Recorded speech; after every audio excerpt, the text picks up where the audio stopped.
Hello and welcome back. In the last video we discussed about the basic architecture of the 8279 and its various modes of operation. In this video we are going to be understanding some of the jargon that we have used or will be using and the implication of the various modes of operation of the 8279. Let's look at some other jargon in understanding keyboards, because when you want to program the 8279 you need to understand these concepts. The first thing that you need to understand, the jargon that you need to understand, is something called a two-key lockout. Now, as the name lockout implies, it means that, so if you had a keyboard or a keyboard matrix connected to the 8279, there is a possibility that more than one key could get pressed by the user at the same time. But you as the programmer may choose to ignore such key presses, and the 8279 permits that. So you could program the 8279 to say, hey, always ensure that only one key is pressed, and if more than one key is pressed, ignore it. And the way it works is, look for a key, so the 8279 checks if a key has been pressed and then says, hey, has any other key been pressed too? If not, do I have space in the FIFO memory to store this key? And if I don't, the 8279 simply generates and sets the error flag so that the processor knows that the buffer is full. If the 8279 did have enough space, it would store the key code into this FIFO RAM. What happens if any other key was also pressed simultaneously? Very simple. Is it only one key after the two scans? So this is important. So you sense that a key has been pressed, and the 8279 immediately senses that more than one key has been pressed. So what the 8279 does is it waits for two scan periods and checks again. And in those two scan periods, if the error has been resolved, it's very happy and it will read the input key that is now standing pressed. On the other hand, if more than one key continues to be pressed after the two scan periods, it just ignores the key press, nothing gets stored. It's as if the user did not press any key at all. This is called the two-key lockout. Now, in any computer keyboard, you know that there is a control and shift key.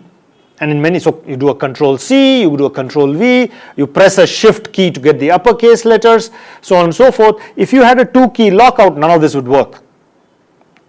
So what you do is the 8279 is intelligent enough to recognize whether a control or a shift key has been pressed in addition to any of the other keys.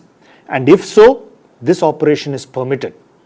So a two-key lockout ignores a key press only if more than one key is pressed and if the second and third key, etc., are not the shift and control key. That's how you can manage multiple key presses in a standard keyboard. Let's move on to another version. In the N key rollover, this is called the N key rollover. The rollover is in contrast to the lockout. In this mode, very simple, any number of keys can be pressed and the 8279 will happily recognize them. And it just keeps, so as it scans the keyboard, when it recognizes a key is pressed, it stores the key code into its FIFO RAM. Moves on, the next key code. Move on, the next key code. It continues to do this till the FIFO RAM is full. And the moment it becomes full, it starts generating it sets the error flag and the processor knows that there has been a FIFO RAM buffer overflow. Obviously, you can generate an interrupt with every key code that gets sensed, and it is the processor's responsibility to constantly flush the FIFO RAM so that it never gets full. The last mode, and this is another special mode that the 8279 can operate in, is called the special error mode. And this can be done only under the previous condition of N key rollover. In this mode, if two keys are pressed simultaneously, the keys are ignored. Error flag is set and no further keys are recognized till the processor resets the error flag. Interrupts continue to be generated. right? So if there are other key codes within the FIFO RAM, the interrupts for those key codes continue to be generated. The processor can continuously read those keys. But it is a responsibility of the programmer to ensure that he is constantly checking the error flag as well, just so that these kinds of conditions can be avoided. In case the error flag is set, the programmer has to reset the error flag so that additional new keys can be recognized by the 8279, a unique case under N key rollover. What about the sensor matrix mode? This is the last mode under this scheme. In the sensor matrix mode, debounce is inhibited. So key debounce can happen. And the 8279 merely replicates the condition of the matrix, the keyboard matrix, into its FIFO RAM. You'll say, hey, this sounds crazy. Why would I ever use such a mode? Whenever a key is pressed, you want it to be recognized, but you want it to be recognized after debounce. And now you're telling me there's no debounce? What's wrong? There are situations where you do not want to debounce a switch. Now I'm not talking about the regular keyboard switch. It could be any switch. It could be a switch that you sense from a process control. It could be a switch, for example, in a car. It could be any other kind of switch where you don't need debounce. You just want to know how many times that switch has flashed. And this is a mode that the 8279 accommodates. And you could use this mode at your will. So you can keep switching the programs of the 8279 across any of these modes as you will, based on the needs of your software. Remember, ultimately the processor continues to hold responsibility for all actions of the system.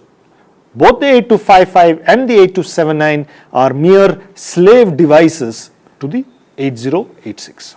Let's look at how to interface the 8279 to the 8086, and this is a small diagram that shows you how.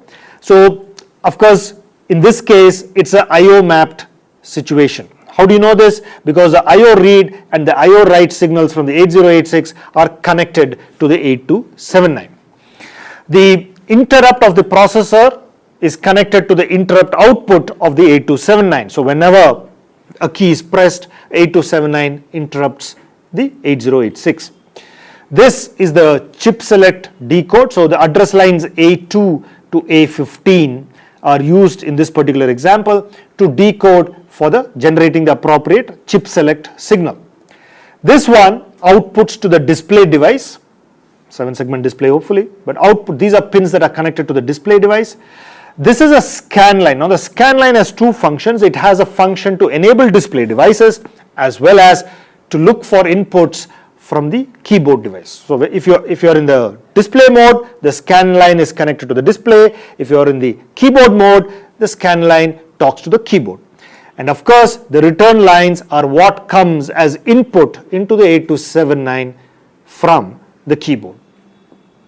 I told you about the shift and control being recognized separately. You will see two separate pins on the 8279. The shift key is connected to the shift pin, the control key is connected to the control pin. That's how even in the two key lockout mode, the shift and control keys are independently recognized by the 8279.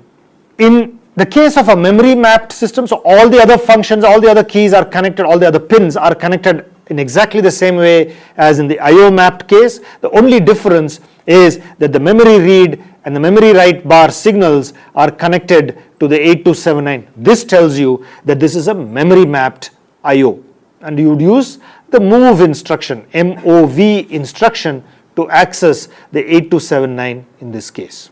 With that, I hope you got a flavor and a feel for how to use the 8279 in your designs. A lot of details are available in the fact sheets. I did not choose to go through them. There's just a set of facts that you may want to look at. It's available at Intel websites. It's available at any data sheet that you can see for the 8279. In our next video, what we're going to be discussing is how to interface a stepper motor to a processor. We'll talk about what a stepper motor is and how to use one in this context. Till then, please get more familiar with the 8255 and the 8279. Extremely important slave peripheral devices that you must use with the 8086. Thank you very much. Happy reading.